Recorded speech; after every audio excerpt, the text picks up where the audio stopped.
Today we're looking at trench warfare of World War I. Hello, welcome to the Daily Bellringer. Please don't forget to subscribe and take a look at the questions down in the description. Also, don't forget to check out dailybellringer.com where you'll find more resources that go with many of the Bellringer videos. In the early stages of World War I, both sides, the Allied powers and Central powers, were confident in victory. However, as the war began during the summer of 1914, both sides experienced enormous casualties, and soon fighting, especially on the Western Front, wore down to a stalemate. By the winter of 1914, both sides began to fortify or strengthen their position by digging trenches. Trench warfare is a form of combat in which soldiers attack each other from deep trenches dug into the earth.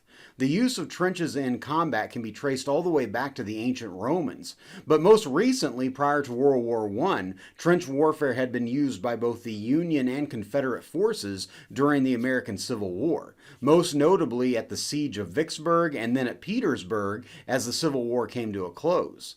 But since the end of the Civil War in 1865, the technology of war had moved forward at a deadly rate. The development of machine guns, poison gas, grenades, and motorized tanks made military tactics of previous wars obsolete. Trenches offered some protection to troops as they used these weapons of war against one another. In the wake of the Battle of Marne in early September of 1914, both Allied and Central Power troops began digging trenches. Eventually, the system of trenches would stretch over 450 miles, from the English Channel to the Swiss Alps. Most trenches were dug about 9 feet deep and about 3 to 6 feet wide. They were not dug in a straight line and would zigzag, as it was believed that a straight line of trenches would be easily flanked, or the enemy could easily capture one end of the trench and then sweep down the line. So by creating several turns and angles, it made the trench more defendable. Furthermore, there were typically 3 lines of trenches in many of the positions along the line. There would be a front line trench located sometimes as close as 30 or 40 yards from the enemy, a support trench a few hundred yards back, and then a reserve trench back a few hundred more yards. As a result of all these different lines, it's estimated that during World War I, that if all of the trenches dug were laid end to end, they would stretch more than 30,000 miles. There were several different methods to digging the trench.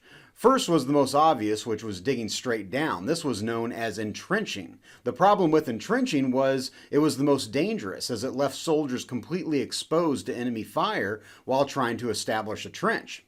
Another method was tunneling, in which soldiers would dig a tunnel and then remove the top. This was the safest method, as soldiers were not exposed to fire while digging. Once the trench was dug out, many times steps were added to allow soldiers to fire at the enemy.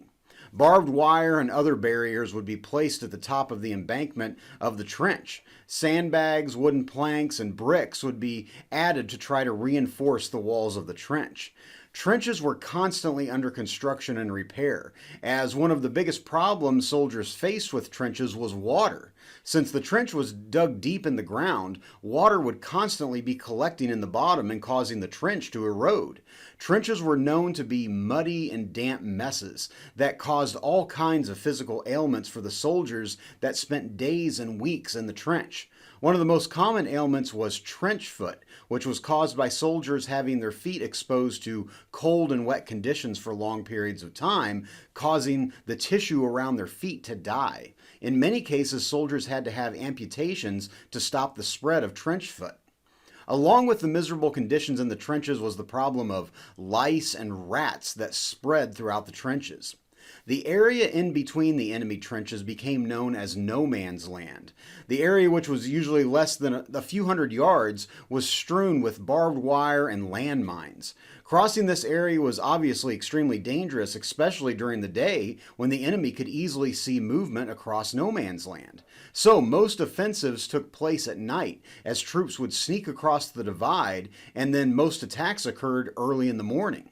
These trenches grinded World War I to a standstill, as making successful attacks and gaining any ground against these fortified positions was almost next to impossible.